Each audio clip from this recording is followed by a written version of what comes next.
এটা আমদানির উপরে নির্ভর করবে। আমদানি বেশি হলে দাম কমে যাবে, আমদানি কম হলে দাম বেড়ে যাবে। এবং তুলনামূলক ৫-৭ টাকা বাড়লে পেঁয়াজ ৪০ টাকার ভিতরে এখনো ৪০ থেকে ৪৫। এটা এত পরিমাণ, মানে কৃষকের এখনো লাভের পর্যায়ে যায় নাই।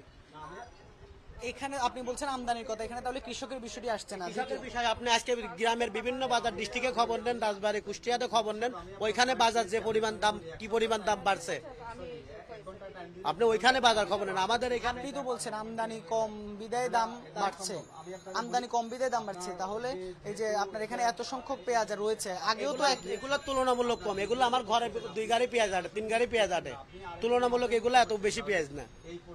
আপনি আমাদেরকে অভিযান না করে আপনি যেখানে বিক্রি হয় গ্রামের বাজারে যেখানে ওইখানে অভিযান করেন। তো ওইখানে কেন ১৭০০ টাকা ১৮০০ টাকা পেঁয়াজের মন? এক সপ্তাহ আগে ১২০০, আজকে কেন ১৮০০? এটা ওইখানে অভিযান পরিচালনা করেন, তাইলে মার্কেট প্রাইস কমে যাবে।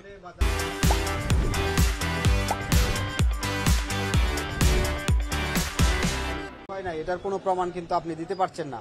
আর যদি আপনি দিতে পারতেন, যদি আপনি ক্রয় ভাউচারটা এখানে দিতে পারতেন, তাহলে স্পষ্ট হতো এটা। না শোনেন, আমি আপনাকে বলি, স্পষ্ট নির্দেশনা দিচ্ছি। শোনেন, আজকে আমি নির্দেশনা দিচ্ছি, এই এক সপ্তাহের ব্যবধানে বাজারে 7-8 টাকা পেঁয়াজ বেড়ে যাওয়া এটা অস্বাভাবিক।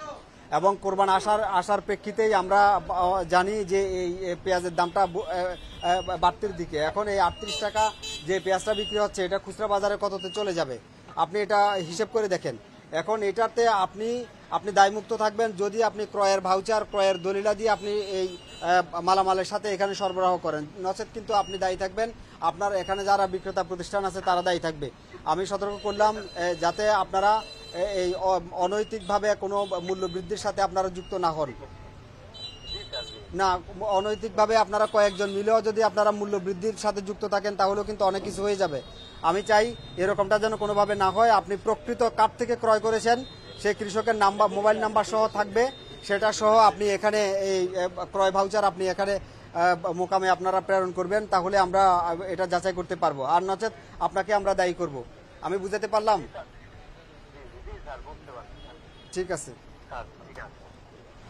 আমি আজকে আপনাকে বলে যাচ্ছি যে ওনারা ক্রয় ভাউচার দেবে আপনাকে, আপনি সেই ক্রয় ভাউচার সংরক্ষণ করবেন। আজকে সবার সামনে আমি এটা আপনার থেকে আমি ওয়াদা নিচ্ছি, এভাবেই আপনি কাজ করবেন। আর নচেত এটা যেটা হবে যে বাজার ম্যানিপুলেশনের সাথে আপনারা জড়িত আছেন মর্মে আমরা ধরে নেব। আর না হলে তো আমি বাজার নিয়ন্ত্রণ করতে পারবো না। এই এক সপ্তাহের ভিতরে পেঁয়াজের দাম হঠাৎ করে বেড়ে যাচ্ছে। রমজানে মানুষ একটু ভালো কেনাকাটা করতে পেরেছে, বাজারটা ভালো ছিল, মানুষ একটু স্বস্তিতে ছিল। ঠিক আবার কোরবানির সময় যদি অস্থিতিশীল হয়, তাহলে এটা কি আপনারা কামনা করেন? আপনার তো শুধু পেঁয়াজের ব্যবসা করেন, অন্যান্য জিনিস তো আপনাকে কিনতে হয়। তো এটা কি আপনি চান দেশের বাজার পরিস্থিতি অস্থিতিশীল হোক? না, তাহলে আপনি সমস্ত ডকুমেন্ট রাখবেন। যদি না রাখেন, এটার অংশ হিসাবে, কারচুপির অংশ হিসাবে আপনাকে আমরা রেসপন্সিবল করব। ঠিক আছে? একটা কথা বলি স্যার, আপনারা আমাদের এখানে যাবেন, এখানে এসে আমাদেরকে মানে আমি আপনাকে একটা কথা বলি স্যার, আমি একটা কথা বলি আপনাকে, আমি শুনেছি ভাই স্যার, আপনাকে আমি যে দায়িত্ব দিয়েছি আপনি শুধু আপনার দায়িত্বটুকু পালন করেন, বাদ বাকিটা ওখানে যে তদারকি, আমাদের ওখানে তদারকি হচ্ছে, আমাদের ভোক্তা অধিদপ্তরের কর্মকর্তারা বসে নাই, সরকারি প্রশাসন বসে নাই, ওখানে আপনি এটাই তো বলবেন। আমি জানি আপনি কি বলবেন, ওইখানে আমাদের তদারকি হচ্ছে, হবে। আমি আপনাকে যেটা বললাম যে আপনার এটা যে আপনার এই পণ্যটা যার, আপনি তো তার হয়ে বিক্রি করছেন, দাবি করছেন, তাহলে সে যে ক্রয় করলো এটার প্রমাণক আপনি সাথে রাখবেন, কত দিয়ে ক্রয় করলো সেই প্রমাণক সাথে রাখবে। এবং ভুয়া ভাউচার হলে কিন্তু আমরা ওখানে যাচাই করব, আমাদের সেই প্রক্রিয়া আছে। অস্বাভাবিকভাবে মূল্য বৃদ্ধির সাথে কোনোভাবেই যেন কেউ যুক্ত হতে না পারে। যদি আপনাকে যারা পণ্য দেয় তারা যদি এরকম কোনো কিছুর সাথে যুক্ত হয় আপনার কাছে মনে হয়, তাহলে আপনারা আমাদেরকে জানাবেন। আচ্ছা, আমরা এর আগেও দেখেছি যে তাদের ক্রয় রসিদ থাকে না, এটি আপনারা প্রতি বছরই আসেন, প্রতি বছরই একই উত্তর তারা দেয়, তো আবারও আজকেও একই উত্তর তারা দিল, আপনারাও একই প্রশ্ন একই উত্তর। সমাধানটা আসলে কোথায় তাহলে? সমাধানটা হচ্ছে আমরা ওনাদেরকে বলেছি ক্রয় রসিদটা যেন রাখে, আজকেও বলে যাচ্ছি।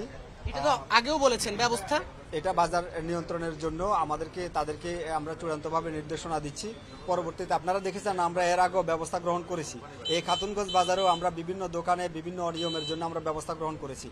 তো এই বাজার যেহেতু আজকে এই আপনারা দেখেছেন যে বাজারে প্রচুর পরিমাণে পেঁয়াজ সহ রসুন সহ আদা প্রচুর পরিমাণে সরবরাহ আছে। আসলে সরবরাহটা স্বাভাবিক রাখা একটা বড় ব্যাপার।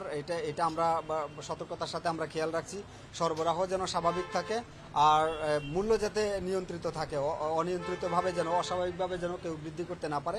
এই জন্য ওনাদেরকে আমরা ডকুমেন্টগুলো রাখতে বলছি। নেক্সট টাইম যদি না রাখে আমরা তাদেরকে সতর্ক করছি যে আমরা আইনগত ব্যবস্থা গ্রহণ করব।